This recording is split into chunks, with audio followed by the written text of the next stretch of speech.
In this lesson, we will explore password attacks.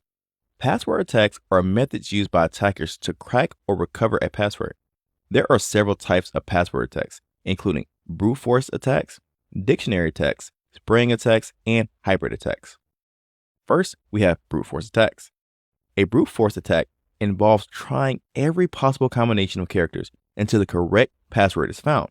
For example, an attacker might start with A, then B, then C, all the way through Z, and then AA, AB, AC, and so on and so forth. This type of attack is very thorough, but can be very time-consuming and computationally expensive, especially for long and complex passwords. On the other hand, if someone is simply using a 4-digit PIN, it will only take you about a minute or two to conduct a brute force attack against it, since there's only about 10,000 possible combinations going from 0000 to 9999. And most password cracking software can crack between 500 to 1,000 keys per second on most modern laptops, making a 4-digit PIN extremely insecure against any offline brute force attack. Brute force attacks can be mitigated through increasing password complexity, increasing password length, limiting the number of login attempts, and using multi-factor authentication and using CAPTCHAs to prevent online password cracking attempts. Second, we have a dictionary attack. A dictionary attack involves using a list or dictionary of commonly used passwords and trying them all. When it was first introduced decades ago, dictionary attacks actually used real dictionary words to attempt to crack the password. But in more recent years, these tools rely on a hacker's dictionary instead. For example, in a regular dictionary, you might find the word written as password all lowercases, or password all uppercases, or password with a capital P.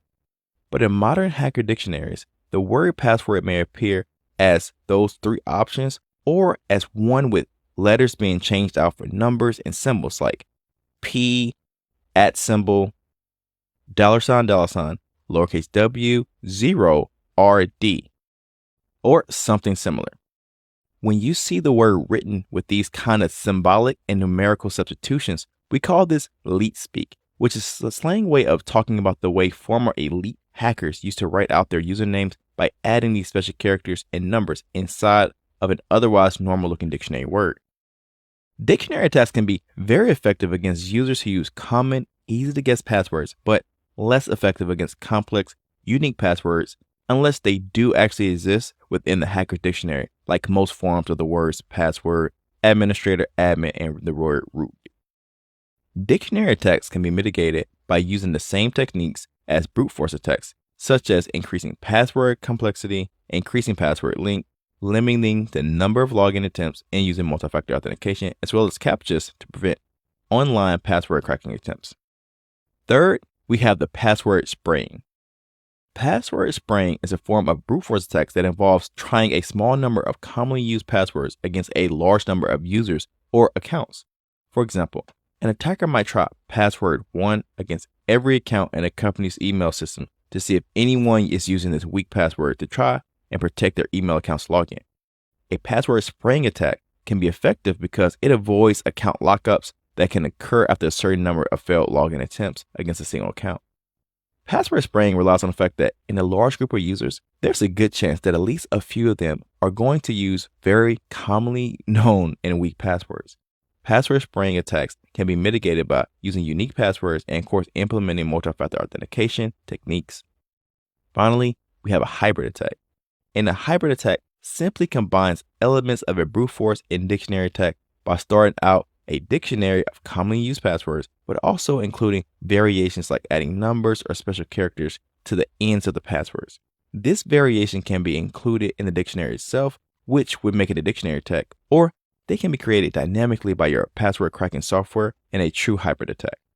For example, an attacker might have discovered during reconnaissance that the company requires that everyone uses a password that contains a 8-character dictionary word and then append a 6-digit random number to the end of it. So if my dictionary word was fabulous and my randomly assigned number was 617238, then my new password would be set as fabulous 61238. So if you know that everyone's passwords follows this format, you can use a dictionary-based attack to find the first word like fabulous and then use a brute force attack to try every combination from fabulous 0000001 to fabulous 999999 until the correct password is found as fabulous 617238. In this short demonstration, I will walk you through how to use the John the Ripper password cracking tool. John the Ripper, commonly just referred to as John, is a popular password cracking tool that has gained a reputation for its speed and versatility. It's primarily used to identify weak Unix passwords, though it supports hashes of many other platforms as well. Now, let's walk through a quick demonstration of how to use John. Before starting, let's ensure John is installed on your system.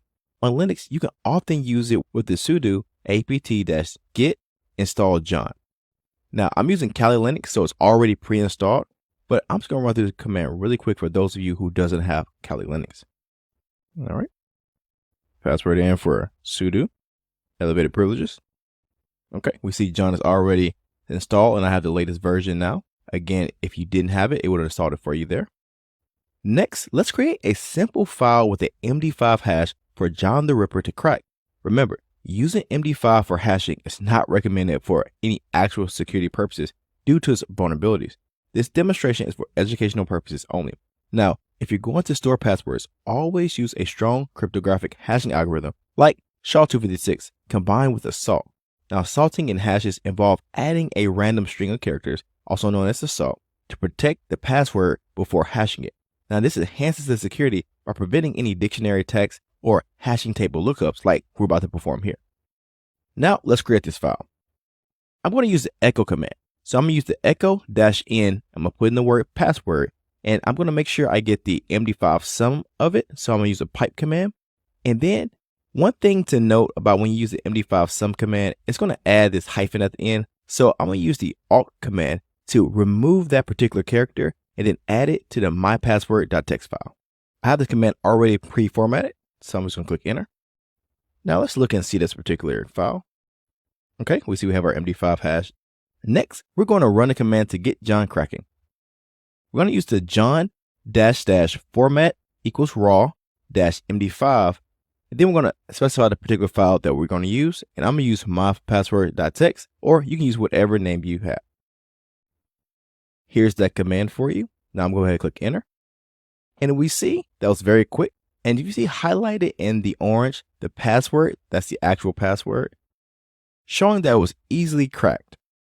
And if you note right before it said it proceeded with the word list, meaning that password was already in a list of all the different hashes, more so specifically the MD5 hash lookup table. So all I did was just find the hash for password and just print it out for me. And again, that's why it's critical to make sure that you're using strong passwords and nothing that's easily and commonly used, because something like John the Ripper could easily find it in a second. Something to note, if you run the command and miss the output for some reason, the hash will not be attempted to be cracked again and will instead be stored in the .john/john.pot file, which is usually under user's home directory. So really quick, let me show you that. So we see that MD5 hash is stored in here. So again, it won't crack it again. You see how it now states that there's no password hashes left to be cracked? That's because it's already cracked and it's in that particular file. So if you have this issue, that's where you need to look. And if you want to run it again, you can just simply clear that file or just delete the file entirely, and then it'll create another one after you run that new John the Ripper command. So remember, brute force attacks are used to try all of the possible combinations for a password in order to crack it, but they can be very time consuming and expensive to conduct from a computational perspective.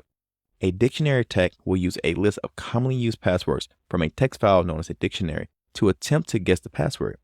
A password spraying attack attempts to try the same few passwords against a lot of different accounts to try and prevent locking out of any individual user account during the online password cracking attempt. And a hybrid attack is used to combine the benefits of a dictionary and brute force attack to find longer, stronger, and more complex passwords in less time than a brute force attack could do on its own. To protect against these attacks, your organization should require the use of a unique, long, and complex passwords, such as using password managers to help manage your users' passwords on the network.